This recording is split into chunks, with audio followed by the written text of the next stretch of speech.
The power grid has been dead for exactly 4 hours. The comforting hum of your refrigerator is gone, replaced by a silence so heavy you can hear the blood rushing in your ears. The streetlights outside are black. The only illumination comes from the confused glow of 1,000 cell phones searching for a signal that isn't there. Your neighbor, usually a quiet guy, is currently screaming at his breaker box like it owes him money. Modern civilization has just hit the pause button. And in about 45 minutes the panic is going to hit play. You have less than an hour before the herd instinct kicks in and turns your city into a physics experiment on compression and chaos. No worries, we're going to fix this. We are going to use physics, situation awareness, and questionable life choices. Phase 1, the kinetic crush zone. The first place to avoid is the grocery store. The myth is that when the lights go out, your first thought is, I need milk, bread, and batteries. You grab your keys and head to the local big box retailer. But the reality is that you are walking into a mathematical certainty of violence. Grocery stores operate on a just-in-time delivery system. They have 3 days of food for a normal week, but only 45 minutes of food for a panic event. The danger here isn't starvation, it's physics.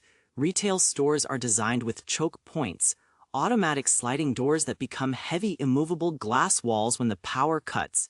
When 500 people try to push through a 6-foot gap, the compressive force of the human mob can exceed 1,000 pounds of pressure. You aren't fighting for a loaf of bread, you are fighting against asphyxiation. If you trip, you don't get back up. You become a speed bump for the stampede. The fix is to stay home and eat the garbage. Most people ignore the expired cans in the back of the pantry or the weird dry goods they bought 3 years ago. In a calorie deficit, that stale box of crackers is gold. Do not trade your safety for a gallon of milk that will spoil in 12 hours anyway. Phase 8, the gas station Molotov. You think you need to top off the tank? The reality is that you are standing on 20,000 gallons of explosive liquid surrounded by angry people with tire irons. Gas pumps run on electricity, no power, no gas. But that doesn't stop the mob. People will be fighting over the pumps, trying to siphon fuel. It is a high-value target for gangs who know that fuel is liquid power.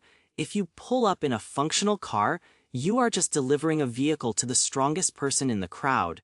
The fix is to siphon your own lawnmower. Most people have a gallon or 2 of gas sitting in their shed. Use that to barter or for a one-way trip if absolutely necessary. You avoid the Thunderdome at the pump and keep your skull intact. Phase 4, the highway trap. Your instinct is to find the highway you want to bug out. The reality is that everyone has the same idea at the exact same moment. You are driving into the world's largest parking lot. Traffic lights are dead. One accident or one car running out of gas blocks the flow forever. Once you are stuck on the highway, you are in a metal box with no cover, surrounded by thousands of desperate people who can see exactly what supplies you packed. In summer, the asphalt reaches 140 degrees. Your vehicle is a liability. The fix is the Shui Leather Express. If you must leave, use a bicycle or walk. A bike can weave through gridlocked cars. It requires no gas, is silent, and can be carried over median barriers. Thermodynamics dictate that a car is a greenhouse. Sitting in gridlock in the sun will cause heat stroke faster than walking in the shade. Treat yourself at home. Unless you require immediate surgery to stop an arterial bleed, you can improvise everything you need. Superglue seals cuts better than stitches in a dirty environment. Duct tape works as a butterfly closure. High-proof alcohol sanitizes instruments. Improvise with what you have in the junk drawer. Alcohol lighters, batteries, and tape. These small items have physical utility. You can build what you need. Instead of fighting for tools, you make them. The guy with a basement full of gold bars is going to starve. While you survive using trash and questionable choices, stay away from the crowds and stay home. Phase 2, the biological incubator. You think I'm hurt or sick, so I should go to the hospital. The reality is that without the main grid, a hospital is just a dark building. Hospitals are biological machines. When the grid fails, the backup generators prioritize life support, not the ventilation. The air stops moving, the building becomes a stagnant box. Within 6 hours, the toilets stop flushing. Now you have a building full of infectious waste and no ventilation. It is a petri dish with a waiting room. Going to the ER during a blackout is like running into a burning building. To ask for a glass of water, keep your distance from the biological incubators, quarantine your own home, and avoid the sick zones at all costs. Phase 3, the vertical coffin. Number 3 is the high, rise apartment. Skyscrapers are life. Support systems, they fight gravity to bring water up. When the power dies, the water pressure drops to zero. But the real killer is fire. People use candles for light. One mistake on the 5th floor sends smoke rushing up the stairwells. Your only exit. The stack effect pulls toxic smoke right to your penthouse suite. You are trapped in a chimney. The fix is the bathtub bladder. The second the lights flicker, run to your bathtub. You now have 50 gallons of potable water. You don't have to leave your fortress to die of thirst, and avoid the stairmaster of death until you absolutely have to evacuate. Phase 6, the financial graveyard. Avoid the bank or the ATM. You are fighting for paper that just lost 100% of its value.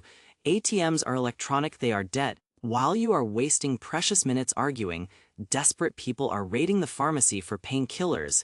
In a grid-down scenario, the economy shifts instantly. A stack of $100 bills is useless unless you need to start a fire.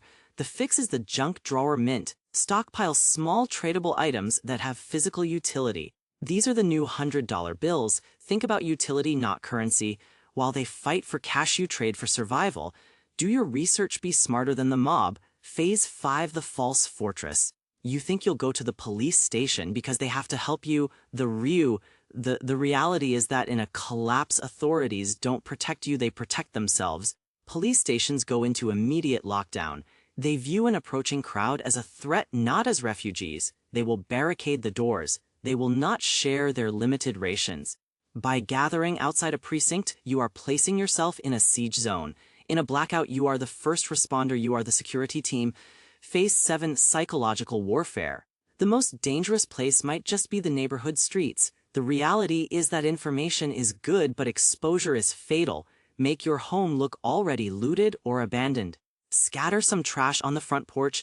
Leave a broken piece of furniture. If your house looks dark and empty, looters will bypass it.